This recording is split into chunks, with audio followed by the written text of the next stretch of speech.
Assalamualaikum warahmatullahi wabarakatuh. Saya Dina Rahmatun Najma Jamil dan di sini kita akan membahas terkait dengan seputar ilmu kalam dan bagaimana hubungan ilmu kalam dengan ilmu yang lainnya. Nah, pertama kita harus tahu terlebih dahulu apa yang dimaksud dengan ilmu kalam. Jadi, ilmu kalam adalah cabang ilmu dalam teologi Islam yang berfokus pada diskusi dan pembahasan mengenai keyakinan-keyakinan fundamental agama Islam.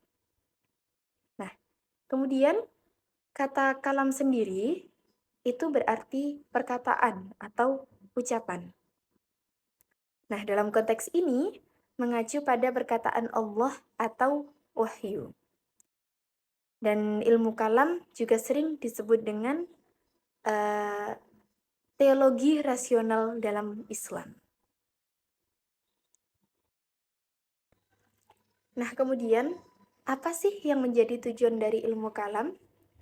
Nah, tujuan dari ilmu kalam adalah untuk memahami dan menjelaskan doktrin-doktrin agama Islam secara logis dan sistematis, serta untuk membela keyakinan Islam dari serangan-serangan dan kritik dari pihak luar.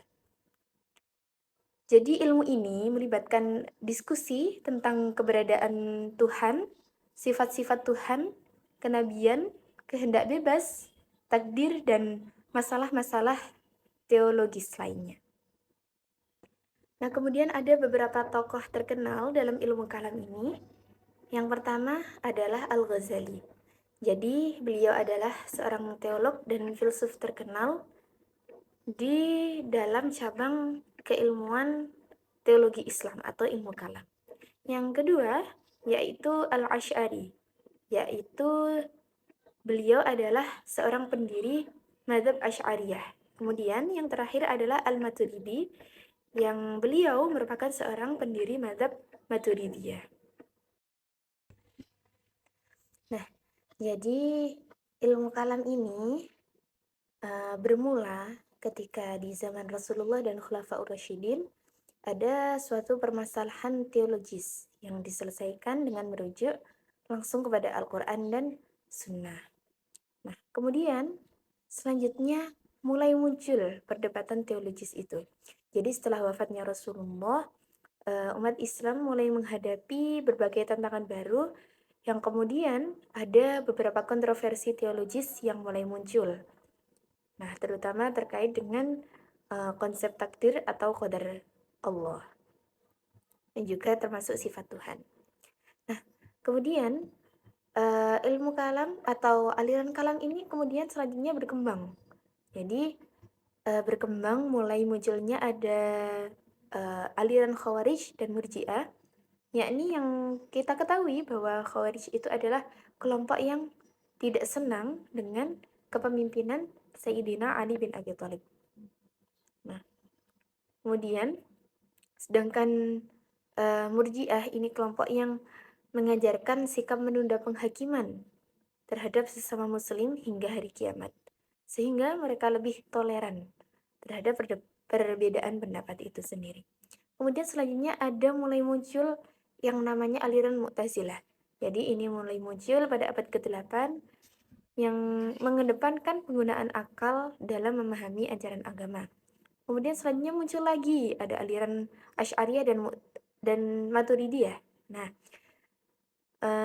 kemudian lanjut ilmu kalam ini mengalami perkembangan hingga periode klasik dan pertengahan ini ada integrasi dengan filsafat. Jadi pada masa keemasan Islam, ilmu kalam ini mulai berinteraksi dengan filsafat Yunani dengan tokoh-tokoh yang terkenal seperti Al-Farabi, Ibnu Sina, Ibnu Ghazali yang memberikan kontribusi besar dalam keilmuan ini. Nah, kemudian ada masa perdebatan intensif. Jadi di abad ke-12 ini ada perdebatan antara ilmu kalam dengan ilmu filsafat. Nah, kemudian sampai berkembang di zaman kita, zaman modern ini ada reformasi dan tantangan baru. Jadi pada saat ilmu kalam menghadapi tantangan baru dari pemikiran-pemikiran dari barat dan modernisasi. Nah, selanjutnya adalah pembahasan kita terkait dengan hubungan ilmu kalam dengan ilmu yang lainnya. Jadi tentunya suatu ilmu pasti memiliki korelasi dengan ilmu yang lain. Nah, di antaranya ilmu kalam ini memiliki hubungan dengan ilmu fikih, ilmu tafsir, kemudian juga ilmu hadis, ilmu filsafat, sains, dan tasawuf. Yang pertama adalah hubungan ilmu kalam dengan ilmu fikih atau hukum Islam. Jadi kaitannya dengan ilmu fikih itu, ilmu kalam memberikan landasan teologis bagi hukum Islam atau ilmu fikih tersebut. Nah, kemudian untuk keputusan hukum di dalam fikih seringkali membutuhkan justifikasi teologis yang kuat yang diberikan oleh ilmu kalam itu. Nah, kemudian ada perbedaan fokus di sini. Jadi, ilmu kalam ini berfokus pada keyakinan dan doktrin. Nah, kemudian sementara ilmu fikih berfokus pada praktek ibadah atau praktek ibadah dan hukum dalam kehidupan sehari-hari. Nah, jadi kaitannya dengan ilmu tafsir ini, para mufassir atau para ahli tafsir ini sering menggunakan prinsip-prinsip teologi yang dikembangkan dalam ilmu kalam untuk memahami ayat-ayat Al-Quran itu sendiri. Kemudian ada juga pengaruh doktrinnya. Jadi pendekatan teologis tertentu itu dapat mempengaruhi interpretasi teks Al-Quran terutama dalam isu-isu kontroversial seperti sifat-sifat Tuhan dan takdir itu sendiri. Nah, kemudian yang ketiga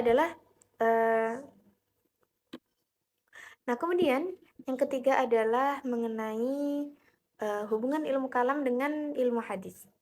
Jadi ilmu kalam ini sering menggunakan hadis sebagai sumber untuk memperkuat argumen teologisnya. Namun juga ada evaluasi kritis terhadap hadis-hadis yang berkaitan dengan isu-isu teologis itu sendiri. Nah, kemudian terkadang ilmuwan kalam itu menganalisis sanad dan matan untuk memastikan bahwa hadis itu sahih dan relevan dalam konteks teologis itu. Nah, kemudian selanjutnya adalah mengenai hubungan ilmu kalam dengan ilmu sains. Jadi ilmu kalam ini berusaha untuk memberikan penjelasan teologis tentang alam semesta yang diciptakan Allah Subhanahu wa taala ini. Nah, kemudian juga terkait dengan isu-isu penciptaan, pengaturan alam semesta, kemudian fenomena alam, ini juga seringkali dibahas dalam konteks teologis dan referensi kepada penemuan-penemuan ilmiah. Selanjutnya adalah mengenai hubungan antara ilmu kalam dengan ilmu tasawuf. Jadi ilmu tasawuf ini berkaitan erat dengan pengalaman spiritual dan pembersihan hati dan juga penyucian jiwa. Jadi dalam ilmu tasawuf ini banyak didasarkan pada doktrin-doktrin dalam ilmu kalam. Kemudian ada periode sejarah di mana ahli ilmu kalam ini dan juga sufi ini berkonfrontasi. Namun banyak juga sufi yang mengintegrasikan pemahaman teologis kalam dalam ajaran mereka. Baik, mungkin cukup sekian yang dapat saya sampaikan. Kurang lebihnya saya mohon maaf yang sebesar-besarnya. Wassalamualaikum warahmatullahi wabarakatuh.